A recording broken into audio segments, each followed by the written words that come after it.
Welcome to GK facts. Current में जानेंगे video के अंदर। देखिए अभी जो है एसएससी सीएचएसएल की एक बहुत बड़ी वैकेंसी आई हुई है, जो कि बताया जा रहा है कि काफी अच्छी वैकेंसी है और एक काफी बड़ी खुशखबरी है आप लोगों के लिए अगर आप एसएससी की तैयारी करते हैं तो। ठीक है, अब ये वैकेंसी किस किस पोस्ट पर निकली है उसके ऊपर बात करेंगे, साथ में कितनी वैकेंसियां हैं वो जानेंगे। टोटल अगर वैकेंसी की बात करेंगे तो करीबन 4500 के करीब ये वैकेंसी आई, यानी कि 4500 वैकेंसी है, जो कि एक बहुत बड़ा आंकड़ा है। ठीक है, अच्छी खासी आप इसके अंदर जॉब पा सकते हैं। आपको पता है कि इसकी जो क्वालिफिकेशन होती है वो इतनी ज्यादा भी नहीं होती है। तो इस पूरी वैकेंसी को जानने वाले हैं कि इसकी एप्लीकेशन डेट कब है, करेक्शन डेट क्या है, पेमेंट की लास्ट डेट क्या है, कब एग्जाम होगा कब नहीं होगा, एज कितनी रखी गई है, क्वालिफिकेशन कितनी है और कौन कौन सी पोस्ट इसके अंदर निकली हुई है और किनको भरनी है किनको नहीं भरनी है। ठीक है, फीस इसके अंदर कितनी ली जाएगी ये सभी मैं आपको इसमें बताने वाला हूं। साथ में एक मोस्ट इंपोर्टेंट क्वेश्चन हमेशा रहता है बुक्स, कौन सी बुक से पढ़ें कि आप इस एग्जाम को क्रैक कर ले, तो उसके ऊपर भी हम लोग बात करेंगे।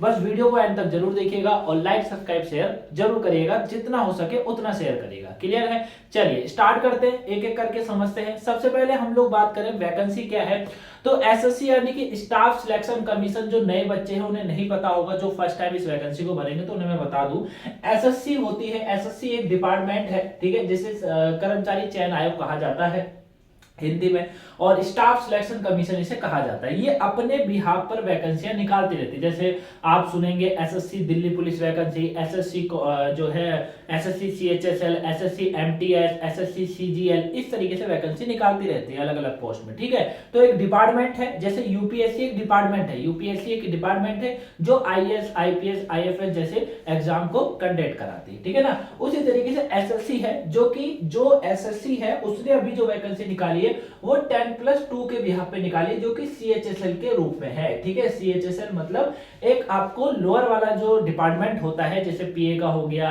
डाटा एंट्री हो गया, इस तरीके की जॉब प्रोवाइड करवाता है। क्लियर हो गया? तो इसकी रिक्वायरमेंट है 2022 की। टोटल वैकेंसी की बात करूंगा, टोटल वैकेंसी बता दी मैंने 4500 है टोटल वैकेंसी, 4500 वैकेंसी आपको इसमें दी गई है। अब बात करें कि आप इसे कब से फिल कर सकते हैं, मतलब इसका लिए आप अप्लाई कर सकते हैं, तो अप्लाई की जो डेट है वो कल स्टार्ट हो चुकी है, 6/12/2022। और मैं आपको बता दूं, जो न्यू स्टूडेंट है उन्हें मैं खासकर बता दूं, कल से इसकी डेट स्टार्ट हुई है। आप इस फॉर्म को आज ही इस वीडियो को देखने के बाद भर लीजिए, कल भर लीजिए या परसों भर लीजिए, जितना जल्दी हो सके उतना जल्दी भरिए, क्योंकि आप सोचेंगे एक महीने का समय है। जैसे आप यहाँ देख रहे हैं कि लास्ट डेट फॉर रजिस्ट्रेशन ये है आपकी 4/2023, यानी कि अगले जनवरी को, मतलब अगले जनवरी। ठीक है ना, तो टोटल आपको एक महीने का समय दीजिए एसएससी भरने को।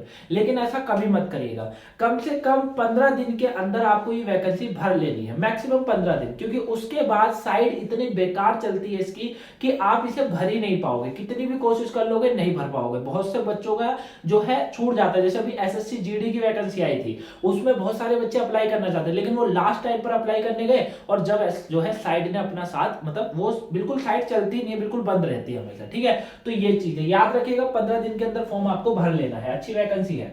दूसरी चीज है, इसमें बहुत सारी चीजें दी रहती हैं, जैसे ऑनलाइन पेमेंट लास्ट डेट, यानी कि आप ऑनलाइन जो पेमेंट करेंगे उसकी लास्ट डेट है 4 को, लास्ट डेट अप्लाई की है, लेकिन ऑनलाइन पेमेंट की लास्ट डेट है 5। लेकिन आप ये गलती भी मत करिएगा। ठीक है, जब आपने भर दिया उसी समय पेमेंट कराओ, चाहे कहीं से भी कराओ। ठीक है, दूसरी चीज है ऑफलाइन पेमेंट भी दे सकते हैं आप, अगर किसी कारणवश आपका रह गया कोई दिक्कत नहीं है, आपको लास्ट डेट से 2 दिन और मिलते हैं, दूसरा दिन यानी कि 6 तारीख को आपको ये पेमेंट कर देनी है। क्लियर है बच्चा? यहां पर आप इस चीज को समझ गए। करेक्शन डेट, बहुत बच्चों का जो है कंफ्यूज रहते हैं कि हमारा फॉर्म में ये गलत हो गया वो गलत हो गया। एक चीज मैं आपको बताता हूं, एसएससी के अंदर बच्चा क्या होता है, एसएससी के अंदर होता है ओटीआर, ओटीआर यानी कि वन टाइम रजिस्ट्रेशन। ठीक है, अभी यूपीएससी में भी ये चालू हो गया है कि यूपीएससी के अंदर भी ओटीआर स्टार्ट हो गया है, जिसे वन टाइम रजिस्ट्रेशन कहा जाता है। वन टाइम रजिस्ट्रेशन क्या होता है? वन टाइम रजिस्ट्रेशन का मतलब होता है कि आपको अपना रजिस्ट्रेशन करा देना है एक बार, यानी कि पंजीकरण करा देना है एक बार। ठीक है, आपने एसएससी के अंदर मान लीजिए आपने अभी पिछले साल ही अपनी जो है 12th कंप्लीट करी है और अब आप एसएससी का एग्जाम देना चाहते हैं, तो अब आप क्या करेंगे, अब आपको सबसे पहले आपका रजिस्ट्रेशन होगा, यानी कि आपको एक बार लाइफ में अपनी एक बार इसके अंदर पंजीकरण कराना पड़ेगा, रजिस्ट्रेशन कराना पड़ेगा। जब आपका रजिस्ट्रेशन हो जाता है उसके बाद ये कितनी भी जब वैकेंसियां आगे निकालेगा उसे आप केवल उसी रजिस्ट्रेशन से भर पाएंगे, ठीक है। बस आपको पोस्ट है उसमें जो है चूज करनी होती है। क्लियर है बच्चा? तो जो वन टाइम रजिस्ट्रेशन होता है OTR, उसे बहुत ढंग से आपको भरना है, ठीक है।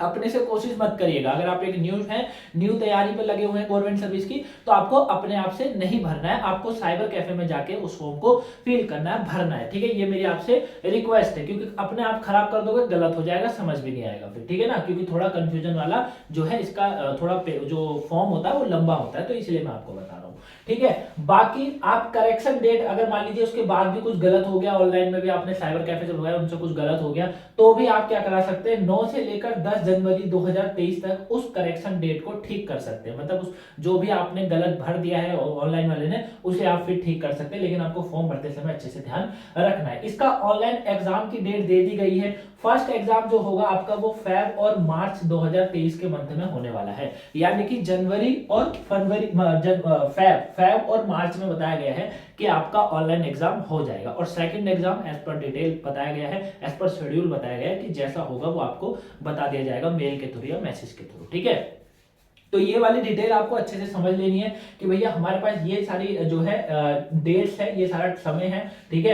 एप्लीकेशन के लिए 1 महीने का समय है, ऑनलाइन पेमेंट के लिए फिर 1 दिन ज्यादा, फिर ऑफलाइन पेमेंट करोगे तो 1 दिन और ज्यादा मिल जाएगा। करेक्शन डेट के लिए 9 से 10 जनवरी तक की डेट दी हुई है, 9 से 10 जनवरी तक आप जो है करेक्शन कर सकते हो। ऑनलाइन एग्जाम डेट जो है आपका फेब और मार्च में है, ठीक है। बहुत ध्यान से इस फॉर्म को भर लीजिएगा। अब आते हैं हम थोड़ा फीस के ऊपर चर्चा कर लेते हैं। एप्लीकेशन फी की अगर मैं बात करूंगा तो जनरल वाले, ओबीसी वाले, ईडब्ल्यूएस वालों के लिए हमेशा सेम रहता है, 100 रुपए फीस आपको भरनी है, यानी कि 100 रुपए फीस जाएगी मात्र आपकी ईडब्ल्यूएस, जनरल और ओबीसी कैटेगरी वाले। एससी एसटी या फिजिकल हैंडीकैप जो है उनको 0 रुपए देनी है। और कैटेगरी फीमेल के लिए भी जो होती है वैकेंसी तो उन्हें भी 0 रुपए देनी है। लेकिन लेकिन लेकिन लेकिन अगर जब आप करेक्शन कराने जाएंगे, जब आप 9 से 10 जनवरी के बीच में अपना करेक्शन करेंगे पे उसमें अपने फॉर्म के अंदर, तब आपको एक्स्ट्रा फीस देनी पड़ेगी, जो कि अगर आप फर्स्ट टाइम करेक्शन चार्ज लेता है 200 रुपए। अगर आपने एक बार करेक्शन करा और मान लीजिए गलती से फिर गलत हो गया, तो आपको फिर जो दोबारा चार्ज देना पड़ेगा वो 500 रुपए हो जाएगा, ठीक है बच्चा। तो फर्स्ट टाइम में 200 रुपए, सेकंड टाइम में 500 रुपए, ठीक है। और ये सभी के लिए है, ये नहीं है फीमेल के लिए नहीं है, सबके लिए होता है ये, ठीक है। तो ये आपको हमेशा याद रखना है। तो करेक्शन अगर आप फर्स्ट टाइम कराएंगे 200 रुपए देंगे, सेकंड टाइम कराएंगे 500 रुपए आपको देने पड़ेंगे सरकार को, ठीक है। ये चीज आप समझ गए। तो ऐसा ना करिएगा, क्योंकि 500-200 रुपए देने से अच्छा है कि आप फर्स्ट टाइम जब भरवा रहे हैं बिल्कुल बारीकी से अपनी चीजों की डिटेलों को जान लीजिए, नाम, फोटो, सब कुछ A to Z, आपकी परसेंटेज क्या है, वो सब चीजें क्लियर हो गया।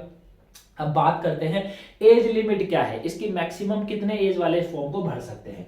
तो भैया मिनिमम एज आपकी 18 साल बिल्कुल कंप्लीट होने चाहिए। मैक्सिमम एज आज की जो है 27 साल, आप कम से कम 27 साल के हैं तो आप इस एसएससी के इस फॉर्म को तो भर सकते हैं, सीएचएसएल वाले को, अगर आपकी एज 27 साल है। और जिसकी 27 साल से ज्यादा हो गई है फिर वो भैया किसी और एग्जाम की तैयारी करें, वो ज्यादा उनके लिए बेस्ट होगा। क्लियर है बच्चा? चलिए अब बात करते हैं पोस्ट के नाम क्या है और एलिजिबिलिटी आपको क्या चाहिए, यानी कि आपका जो है क्वालिफिकेशन क्या होनी चाहिए, कितने पढ़े लिखे आप होने चाहिए। तो देखिए यहाँ पर क्या कहा जा रहा है, यहाँ पर यह कहा गया है कि लोअर डिवीजन क्लर्क यानी कि LDC junior secretary assistant JSA की 2 वैकेंसी, मतलब 2 डिपार्टमेंट के अंदर आप इस फॉर्म को भर सकते हैं, ठीक है। एक तो आपको इस डिपार्टमेंट में जॉब मिल जाएगी, दूसरा पीएके में आपको जॉब मिलेगी, यानी कि पोस्टल वाले में पोस्टल असिस्टेंट जो होता है उसमें जॉब मिल जाएगी। तीसरा जो कि बच्चा पाना चाहता है वो है डाटा एंट्री ऑपरेटर्स, इसमें बच्चे ज्यादा जाना चाहते हैं तो ये भी इसके अंदर पोस्ट है। ये 3 पोस्टों के तहत जो है ये 4500 वैकेंसी सीएचएसएल के अंदर निकाली गई है, ठीक है। बात करें एलिजिबिलिटी की, आपकी कितनी क्वालिफिकेशन होनी चाहिए, तो 10+2 यानी कि आपके पास 10वीं 12वीं का सर्टिफिकेट हो। इंटरमीडिएट किसी भी एनी रिकॉग्निज्ड जो है बोर्ड से आप पास होंगे तो चलेगा, चाहे आप वो हो आपका यूपी बोर्ड, यूके बोर्ड यानी कि उत्तराखंड बोर्ड, सीबीएसई, ठीक है, चाहे आपका सीबीएसई हो, फिर आप चाहे किसी अदर स्टेट के बोर्ड से पास हो, सबका आपका चलेगा, ठीक है। या फिर एनआईओएस जो कि ओपन से होता है, ठीक है, एनआईओएस ये जो ओपन वाला होता है ना, इससे भी आप इस फॉर्म को भर सकते हैं, ठीक है। तो 10+2 आपका एलिजिबिलिटी होना जरूरी है, ठीक है। तो ये इस फॉर्म की पूरी डिटेल थी। अब एक क्वेश्चन जो कि हमेशा हर बच्चे के दिमाग में रहता है, किताब का हमेशा एक ही बार बोलता हूँ, वही बोलूंगा कि भैया किताब जो आपके घर में आप लाए हुए हो, जो भी आपने किसी एग्जाम की तैयारी के लिए जो किताब आपने रखी है अपने घर में, उस किताब को पढ़िए। वो किताब आपकी सर्वश्रेष्ठ है, ठीक है। वो किताब आपको सिलेक्शन तक लेकर जाएगी, हमेशा याद रखिएगा, ठीक है। अगर अभी तक आपने अभी आज तक कोई गवर्नमेंट सर्विस का एग्जाम नहीं दिया है, अब आप सोच रहे चलो मैं एसएससी भर लूं, एसएससी का एग्जाम दे लूं, तो बेस्ट किताबों की अगर बात करें तो देखिए लूसेंट आ जाती है, लूसेंट पढ़ लीजिए, बहुत अच्छी बुक है। स्पीडी आती है, स्पीड करके बुक आती है स्पीडी, उसको पढ़ लीजिए, इसमें करीबन है 4-5 हजार क्वेश्चन आ जाते हैं, है ना। और वन लाइनर, किरण की वन लाइनर बुक आती है, उसको पढ़ लीजिए। ये सारी बुकें बेस्ट है, ठीक है। जो बेस्ट बुक है वो मैंने आपको बता दी, इनसे आप अच्छा खासा अपना एग्जाम क्रैक कर सकते हैं। बाकी ऑनलाइन इतनी सारी क्लासेस चलती रहती हैं, उनको देख लीजिए, ठीक है। और हमारे चैनल पर ही आपको वोकैबलरी मिल जाती है, जो कि आपको इसके अंदर इंग्लिश में कवर कर देगी, वोकैबलरी पूरे अच्छे से आपको सर समझाते हैं। करंट का अगर आपको कुछ भी समझना है तो मैं आपको डेली करंट के टॉपिक्स देता रहता हूँ, उसको समझ लीजिए, वो ज्यादा आपके लिए इंपॉर्टेंट है, ठीक है। तो किताबें आप जो है घर में जो किताबें पढ़ी वो आपकी सर्वश्रेष्ठ है, क्लियर है। तो आई होप आप इस पूरी वैकेंसी को अच्छे से जाने होंगे। अगर आपको वीडियो पसंद आई है तो वीडियो को सबसे पहले आपको जो है, अभी तक अगर वो कार्य नहीं करा है बच्चा, तो उस कार्य को आपको सबसे पहले जो है कर देना है। आपको क्या करना है, वीडियो को लाइक कर देना है। सबसे पहले आपको वीडियो लाइक करनी है, उसके बाद चैनल को सब्सक्राइब करना है, और फिर फटाफट से जो है शेयर कर देना है। ये 3 कार्य अब आप कर दीजिए। मेरा काम था आपको इस वैकेंसी के बारे में बताना, जो कि मैंने बता दिया। अब ये 3 कार्य आप कर दीजिए, ठीक है। और फटाफट, और ये वाला कार्य बहुत जरूरी है, इसको जरूर कर दीजिएगा, ठीक है। तो चलिए मिलेंगे आपसे नेक्स्ट वीडियो में। जैसे कि मैंने आपको बताया था 7 बजे मैं आपको वीडियो दूंगा, और वो मैंने आपको दे दी है, तो वीडियो को शेयर जरूर कर दीजिएगा, क्लियर है। बाकी आज की कोई वीडियो नहीं देखी हो, वोकैबुलरी हो या 2 बजे वाला टॉपिक हो, देख लीजिए, पेपर के पॉइंट ऑफ व्यू से काफी इंपॉर्टेंट है। मिलेंगे नेक्स्ट वीडियो में, तब तक के लिए thank you for watching guys, have a nice day, thanks for watching.